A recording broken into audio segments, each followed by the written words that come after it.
سورہ صفات پارہ نمبر 23 آیا کریمہ نمبر 58، 59، 60 اور 61۔ نحمدہ ونصلی ونسلم علی رسولہ الکریم، اما بعد فاعوذ باللہ من الشیطان الرجیم، بسم اللہ الرحمن الرحیم۔ افما نحن بمیتین الا موتتنا الاولی وما نحن بمعذبین ان ھذا لہو الفوز العظیم لمثل ھذا فلیعمل العاملون۔ صدق اللہ العظیم۔ افا کیا، ما نہیں، نحن ہمیں، بمیتین اب موت آئے گی، الا سوا موتتنا الاولی ہماری پہلی موت کے، وما نحن اور نہ ہی ہم کو بمعذبین عذاب دیا جائے گا، انا بے شک ھذا یہ، لہو الفوز العظیم تو یہ تو بہت بڑی کامیابی ہے، لمثل ھذا اس جیسی کامیابی کے لیے، فلیعمل العاملون عمل کرنے والوں کو عمل کرنے چاہیے۔ اللہ جل سبحانہ و تعالی ان آیات میں بھی جنتیوں کی جو فرشتوں کے ساتھ باتیں ہوں گی ان کا ذکر فرما رہے ہیں۔ جب تمام اہل جنت جنت میں چلے جائیں گے، جو گناہگار دوزخ میں تھے وہ بھی نکال کر جنت میں آ جائیں گے۔ جس نے کلمہ پڑھا اور دل سے پڑھا اور اس کے دل میں رائی کے دانے، خشخاش کے دانے کے برابر بھی ایمان تھا، وہ دوزخ سے نکال لیا جائے گا۔ اپنے برے اعمال کی سزا بھگتنے کے بعد اب تمام اہل جنت جنت میں چلے جائیں گے اور تمام اہل دوزخ دوزخ میں ہوں گے۔ اچھا، یہاں ایک بات سمجھ لیں، آپ کے پاس زندگی کی ساری عیشیں ہوں، آرام بھی ہو، راحت بھی ہو، اور دنیاوی ساری نعمتیں بھی آپ کے پاس ہوں، کوئی ایسی نعمت نہیں جو آپ کے پاس موجود نہیں، سارا کچھ دے کر آپ کو ساتھ یہ بتا دیا جائے کہ بھائی یہ عارضی ہیں، یہ کچھ دنوں کے بعد واپس لے لی جائیں گی، تو نعمتیں ہونے کے باوجود آپ ہر لمحہ فکر مند رہیں گے، ہر لمحہ آپ فکر مند رہیں گے کہ پتہ نہیں آج وہ دن پورا ہو جاتا ہے، کل وہ دن پورا ہو جاتا ہے جب یہ نعمتیں مجھ سے واپس لے لی جائیں گی۔ ٹھیک ہے نا؟ اب دیکھیں نا، آپ کہتے ہیں یا اللہ میری اولاد کو سلامت رکھنا، بچے اسکول جاتے ہیں آپ پیچھے دعائیں مانگ رہے ہوتے ہیں، بچے سفر پر جاتے ہیں آپ پیچھے فکر مند رہتے ہیں، کیوں؟ خیریت سے واپس آ جائیں، معلوم نہیں یہ نعمت رب کب مجھ سے واپس لے لیں۔ تو نعمت تو ہے لیکن نعمت کے باوجود فکر لگی ہوئی ہے۔ اچھا، سچی خوشی کب آئے گی؟ جب انسان کو بتا دیا جائے یہ نعمت ہے اور یہ اب دائمی تیرے پاس ہے، کبھی واپس نہیں لی جائے گی، پھر انسان کو خوشی ملتی ہے۔ اب انسان بے فکر ہو جاتا ہے کہ یہ کبھی مجھ سے واپس نہیں جائے گی۔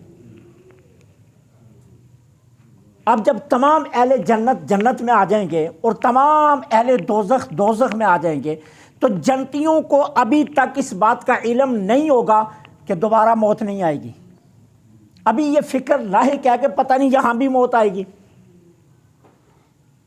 اب یہ فکر ان کو جنت میں جا کر بھی لاحق ہے کہ شاید یہاں دوبارہ موت آئے گی اور یہ اتنی خوبصورت جنت پھر ہم سے چھن جائے گی، یہ اتنی نعمتیں دوبارہ ہم سے واپس لے لی جائیں گی، یا یہ جو حوریں دی ہیں یہ بری ہو جائیں گی، جو ہماری اپنی جوانی ہے یہ زوال پذیر ہو جائے گی، یہ جو باغات ہیں یہ پرانے ہو جائیں گے، یہ جو محلات ہیں یہ آہستہ آہستہ بوسیدہ ہو جائیں گے، یہ ساری فکریں اس کو لائق ہوں گی۔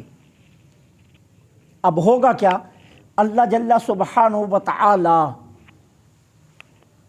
سرمئی مینڈے کی شکل میں موت کو جہنم اور جنت کے درمیان لائیں گے۔ ایک دیوار ہوگی، دیوار آراف، اس کے اوپر لا کر موت کو سرمئی مینڈے کی شکل میں کھڑا کیا جائے گا، اور اہل جنت کو ندا دی جائے گی، اہل جنت یہ دیکھو یہ ہے موت، اور اہل جہنم کو بھی کہا جائے گا اہل جہنم یہ دیکھو موت۔ اب اس دیوار پر موت کو چھری پھیر کر ذبح کر دیا جائے گا، اور کہا جائے گا، آواز کیا آئے گی؟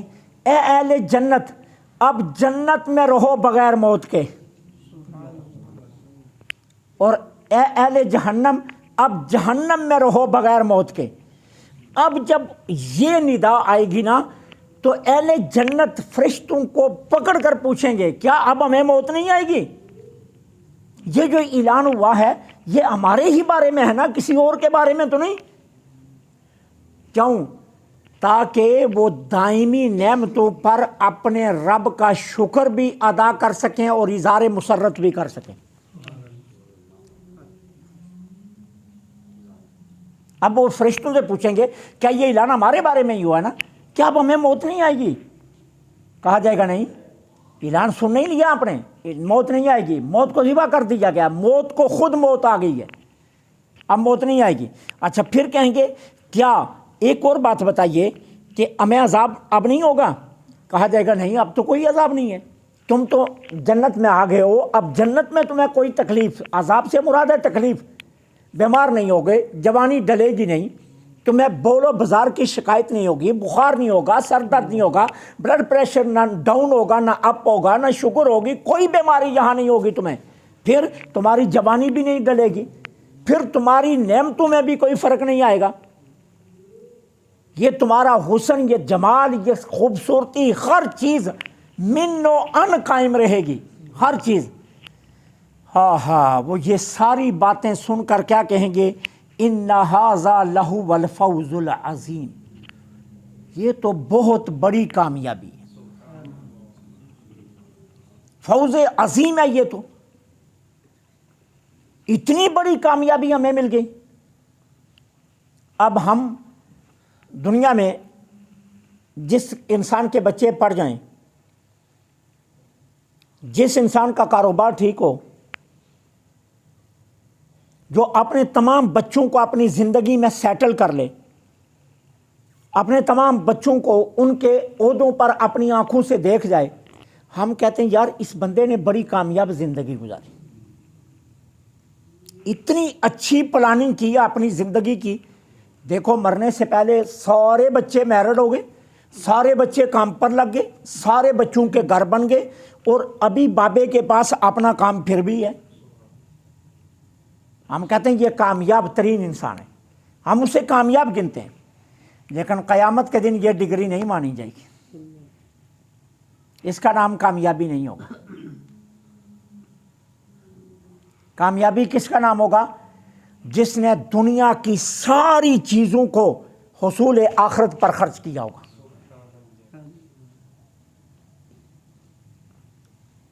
اصل کامیابی وہ ہوگی، سچی کامیابی وہ ہوگی۔ اب ذرا میں آپ کو مثال دیتا ہوں۔ حضرت فقی اثر رحمۃ اللہ علیہ، مفتی محمد امین صاحب رحمۃ اللہ علیہ، دیکھیے تمام بیٹے عالم، تمام بیٹے دینی ادارے چلا رہے ہیں، تمام بیٹوں کے اداروں میں ہر لمحے قرآن اور حدیث پڑھائی جا رہی ہے، تمام بیٹے دین کی خدمت کر رہے ہیں۔ خود حضرت صاحب اتنی کامیاب زندگی گزار کر گئے کہ بچے بچے کی زبان پر درود پاک جاری کروا دیا۔ اس کو کہتے ہیں کامیابی۔ اب مانتا ہوں مفتی امین صاحب کے بیٹوں کے پاس ملیں تو نہیں ہیں، مانتا ہوں کہ ان کے پاس جو ہے نا وہ بہت وسیع کاروبار نہیں ہے، مانتا ہوں کہ ان کے پاس وہ دولت نہیں ہے جو آپ ایک دنیا دار کے پاس دیکھتے ہیں، لیکن اس کے باوجود کامیاب وہ ہیں۔ اصل کامیابی کیا ہے؟ قرآن دوسری جگہ پر کیا فرماتا ہے؟ فَمَنْ زُحْزِحَ عَنِ النَّارِ وَأُدْخِلَ الْجَنَّةَ فَقَدْ فَازَ، جس نے اپنے آپ کو دوزخ سے بچا لیا اور جنت میں داخل ہو گیا، کامیاب وہ ہے۔ فَقَدْ فَاز، اللہ نے یہاں کٹ لگا دیا کہ سچ پوچھو تو کامیاب یہ ہے۔ اب 3 بیٹے ڈاکٹر ہیں، 2 بیٹے انجینئر ہیں، بیٹی پروفیسر ہے، دوسری بیٹی وہ ڈاکٹر ہے، باپ کے پاس مل ہے، بیٹوں کے پاس اپنی کوٹھیاں، اپنی گاڑیاں، عالی شان زندگی۔ ہر روز شام کو ہر بیٹا 2 لاکھ روپیہ 1.5 لاکھ روپیہ کما کر گھر آتا ہے، ہر چیز موجود ہے، کسی چیز کی کوئی کمی نہیں ہے، لیکن اگر میدان معاشر میں دامن خالی ہوا تو یہ ناکام ترین لوگ گنے جائیں، یہ سب سے ناکام ترین دو گنے جائیں گے۔